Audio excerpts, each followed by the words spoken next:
योगी आदित्यनाथ का असली नाम अजय मोहन सिंह बिष्ट है और वे उत्तर प्रदेश के मुख्यमंत्री हैं। वे बीजेपी के नेता होने के साथ साथ गोरखपुर के महंत भी हैं। उन्होंने राजनीति में हिंदुत्व आधारित शक्ति वृद्धि की है और 2017 से लगातार मुख्यमंत्री पद पर हैं। उनकी छवि बहुत मजबूत भी है और आलोचनाओं से घिरी भी, इसलिए लोग उन्हें एक विवादास्पद राजनेता मानते हैं। योगी आदित्यनाथ ने 2002 में हिंदू युवा वाहिनी नाम का एक संगठन बनाया था। यह समूह हिंदुत्व की विचारधारा पर काम करता था और कब्जा, गोवंश रक्षा, लव जिहाद और धर्मांतरण जैसे मुद्दों पर सक्रिय रहा। आलोचकों का कहना था कि यह संगठन अक्सर लिंचिंग, एसडीडीडीएक हिंसा और समुदाय के बीच तनाव बढ़ाने में शामिल रहा। इसे 2022 में आधिकारिक रूप से बंद कर दिया गया, लेकिन इससे पहले यह संगठन कई विवादों का हिस्सा रहा। कहा जाता है कि इस तरह के संगठनों से कई बार कानून व्यवस्था पर असर से सांप्रदायिक टकराव की स्थितियां बनी। खासकर पश्चिम उत्तर प्रदेश क्षेत्र में सोनभद्रा हत्या मामला 2019 17 जुलाई 2019 को सोनभद्रा में घोर विवाद हुआ, जब आदिवासी किसानों पर हमला हुआ और लगभग 11 लोग मारे गए। प्रेस रिपोर्ट्स ने इसे मसलेदार जातीय संघर्ष और जमीन विवाद बताया और विपक्षी दलों ने आरोप लगाया कि फिर भी प्रशासन प्रतिक्रिया देने में धीमा रहा और इस जंगल राज जैसा माहौल रहा। सरकार ने इसे स्थानीय विवाद बताया, लेकिन आलोचनाएं उस समय खूब उठी। प्रसिद्ध एक्सप्रेसवे प्रोजेक्ट्स पर आलोचना। योगी सरकार की सबसे बड़ी योजनाओं में से एक पूर्वांचल एक्सप्रेसवे रहा, लेकिन बारिश के बाद सड़क के डूब जाने और निर्माण की खराब गुणवत्ता के आरोप मीडिया में आए थे, जिससे सरकार की प्रभावशीलता पर सवाल उठे। आलोचकों ने कहा कि यह विकास का दिखावा था। एफआईआर और सोशल मीडिया। योगी सरकार के समय कुछ लोगों के खिलाफ एफआईआर दर्ज की गई थी जब उन्होंने मुख्यमंत्री के बारे में सोशल मीडिया पोस्ट किए।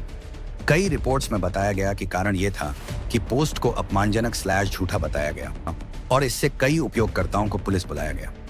इसका समर्थन सरकार करती है कि यह गणराज्य में अशांति फैलाने वाले पोस्ट के खिलाफ है, जबकि आलोचक कहते हैं कि यह आलोचना दबाने की कोशिश हो सकती है। भ्रष्टाचार के आरोप। हाल ही में एक समाचार लेख में दावा किया गया कि यूपी सरकार के सूचना विभाग से जुड़े कुछ मामलों में भ्रष्टाचार की जांच के लिए लोकायुक्त को पत्र भेजा गया। इसमें कहा गया कि विज्ञापन और प्रोजेक्ट खर्चों में आय कमीशन हो रही थी। विपक्ष ने इस मुद्दे को योगी की भ्रष्टाचार मुक्त छवि पर सवाल उठाने के लिए प्रयोग किया। सरकार ने इन आरोपों को नकारा या उचित जांच का हिस्सा बताया है, लेकिन यह विवाद लगातार चर्चा में रहा। कोविड-19 प्रतिक्रिया और कथित कथन। 2021 में लंबे समय तक वायरल वीडियो और बयान में यह दिखाया गया कि योगी ने कहा था कि उत्तर प्रदेश में उन ऑक्सीजन की कमी नहीं है और अधिकारियों को एनएसए के तहत कार्रवाई की अनुमति देने जैसे संकेत दिए थे।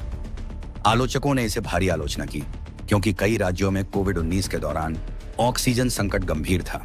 कुछ मंत्रियों और अधिकारियों ने आरोप लगाया कि 2025 में कई आईएएस अधिकारियों के ट्रांसफर और पोस्टिंग में रिश्वत और बाहरी दबाव चल रहा था। विरोधियों का कहना था कि ये निर्णय बिना पारदर्शिता के लिए जा रहे थे। सरकार ने इन आरोपों की जांच करने का आदेश दिया, लेकिन यह विवाद चर्चा में रहा। राजनीतिक आरोप प्रत्यारोप। योगी आदित्यनाथ अक्सर विपक्षी दलों के खिलाफ बहुत तीखा रुख अपनाते हैं। कभी सपा को सांप्रदायिक राजनीति का दोषी बताते हैं, कांग्रेस को विकास न करने वाला कहते हैं, या फिर विरोधियों पर राजद्रोह जैसे आरोप लगाते हैं। ये बयान जनहित के मुद्दों से ज्यादा राजनीतिक टकराव और भाषा हिंसा को बढ़ा देने वाले रूप में भी देखे जाते हैं। विवाद / काले कारनामों का समग्र अर्थ। क्या योगी आदित्यनाथ ने कोई आपराधिक काला कारनामा किया है? कोई भी जांच प्रमाणित आपराधिक मामला सीधे तौर पर सिद्ध नहीं हुआ है कि उन्होंने व्यक्तिगत रूप से कोई अपराध किया है।